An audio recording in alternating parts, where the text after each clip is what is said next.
नमस्कार दोस्तों, कैसे आप सब। हम राजस्थान में 1857 का विद्रोह देख रहे थे और 1857 के विद्रोह के कौन से कारण थे हमने लास्ट क्लास में देखे थे। आज हम 1857 का जो तत्कालीन कारण है उसके बारे में बात करेंगे। और सबसे पहले कि जब आप किसी भी पुस्तक में या किसी सर द्वारा आपको 1857 के विद्रोह के कुछ सामाजिक कारण, कुछ आर्थिक कारण, कुछ राजनीतिक कारण, कुछ धार्मिक कारण बताए जाते हैं, वो कौन से कारण है मैं पहले उसके बारे में बात करूंगा। जो मैंने आपको कारण बताए वही कारण है और वो उसमें शामिल किए जाते हैं। कैसे कि आपके किसी किताब या किसी सर द्वारा बताए जाते हैं कि 1857 विद्रोह के राजनीतिक कारण है, प्रशासनिक कारण है, सामाजिक या धार्मिक कारण है,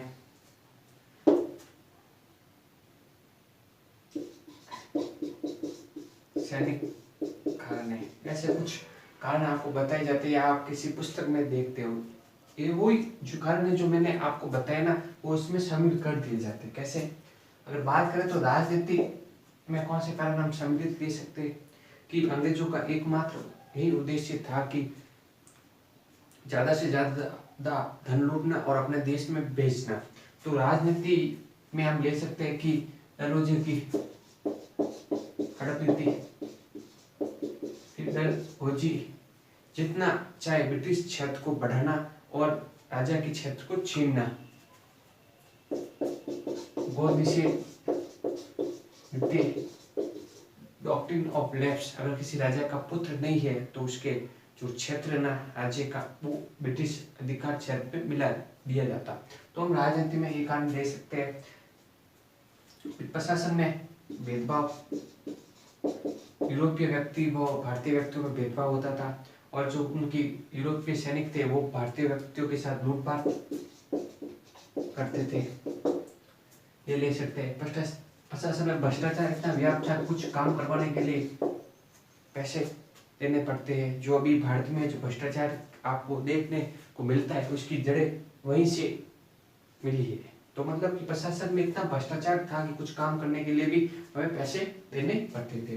तो भ्रष्टाचार ले सकते, तो भाषा का ले सकते, तो पहले आपके फारसी भाषा थी, फिर जो अंग्रेज आ गए तो अंग्रेजी भाषा लेके आगे, तभी वहाँ लोगों ने उनका विरोध किया।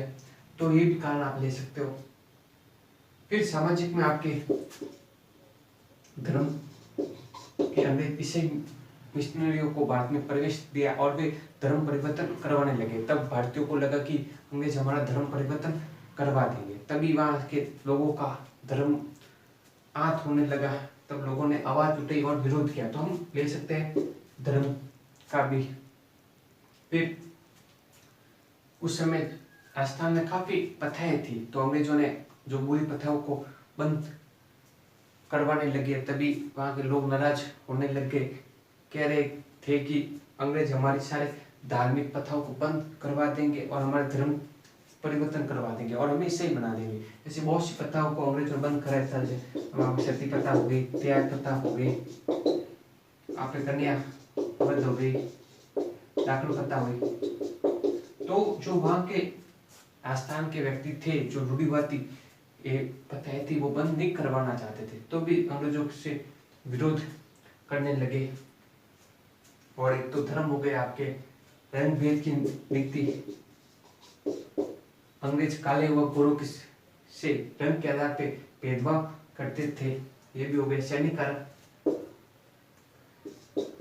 ड्रेस कोड, सैनिकों को ड्रेस कोड लगा दिया कि आपको ना, जो सेना में भर्ती हो गए तो आपको एक ड्रेस पहननी पड़ेगी, आपको कानों में किसी प्रकार का आभूषण नहीं पहनना पड़ेगा, माथे पे किसी प्रकार का तिलक नहीं लगाना पड़ेगा, एक प्रॉपर ड्रेस पहननी पड़ेगी। तब वहाँ के जो सैनिक भी नाराज हो गए। फिर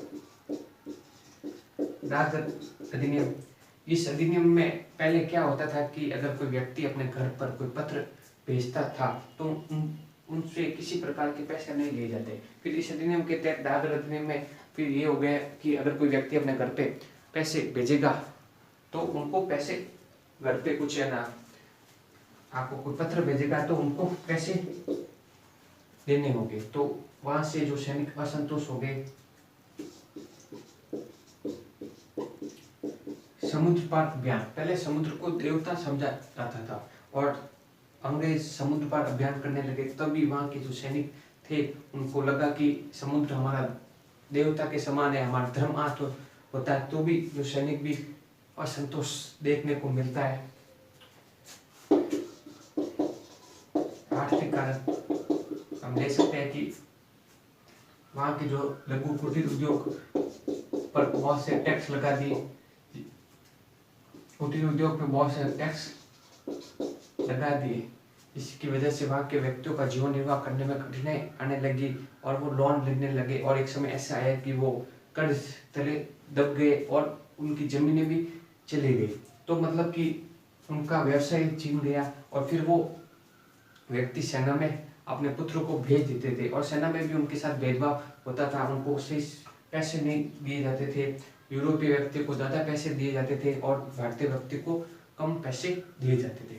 जो मैंने आपको कारण बताए वो मैंने इसमें कैसे शामिल कर सकते हैं वही आपको बताइए कि आर्थिक कारण किस प्रकार हो सकते हैं, कि आर्थिक कारण किसी व्यक्ति की अर्थव्यवस्था से जुड़े होते हैं, राजनीतिक कारण, प्रशासनिक कारण, सामाजिक कारण और सैनिक कारण। हम 18 सप्ताह का विद्रोह को इसमें ऐसे कारण बांट सकते हैं। फिर ये तो कारण हो गए, तो उस समय का तत्कालीन कारण कौन सा था जिसकी वजह से 1857 का विद्रोह हुआ, वो मैं आपको बताऊंगा।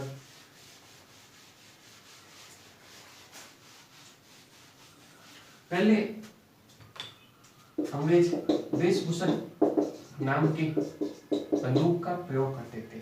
इस बंदूक पे जो कारतूस भरा जाता था, ऐसे मतलब कि ऐसा था, इसके ऊपर ना ढक्कन लगा हुआ था, इस ढक्कन को निकालकर जो कारतूस इसके अंदर का था ना वो बंदूक में भरा जाता था। फिर जो ये ढक्कन था जो बारिश की वजह से, छिलने की वजह से खराब हो जाता, तो इस बंदूक का आधुनिकीकरण क्या, एक नई बंदूक लेकर आए, एनफील्ड राइफल। और उस समय अफवाह ये फैली थी कि जो ये ढक्कन है वो गाय व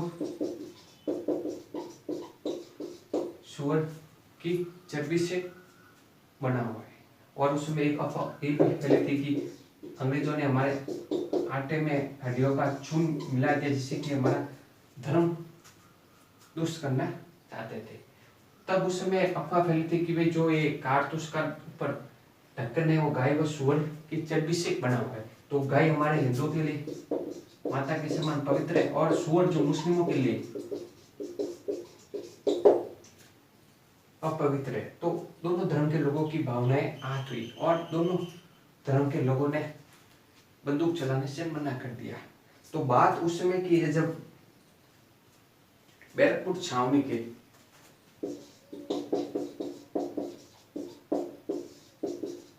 जो 30वीं इन्फेंट्री के सैनिक थे आप मंगल पांडे। तो मंगल पांडे को कहा गया कि बंदूक चलाओ, तो मंगल पांडे ने मना कर दिया। मंगल पांडे ने कहा कि इस बंदूक के में जो कारतूस भरा जाता है उसमें जो ढक्कन लगा है वो गाय व सूअर की चर्बी से बना हुआ है शायद, और गाय हमारे लिए पवित्र है, मैं ब्राह्मण व्यक्ति हूँ, मैं कैसे चला सकता हूँ।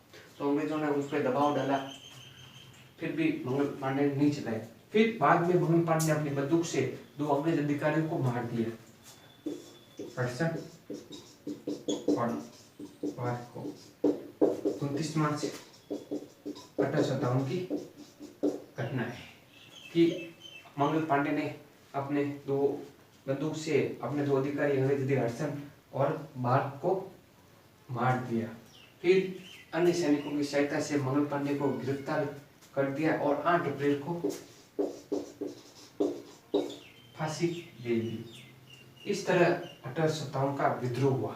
फिर आपके मेरठ में विद्रोह हुआ, मेरठ के सैनिकों ने विद्रोह कर दिया,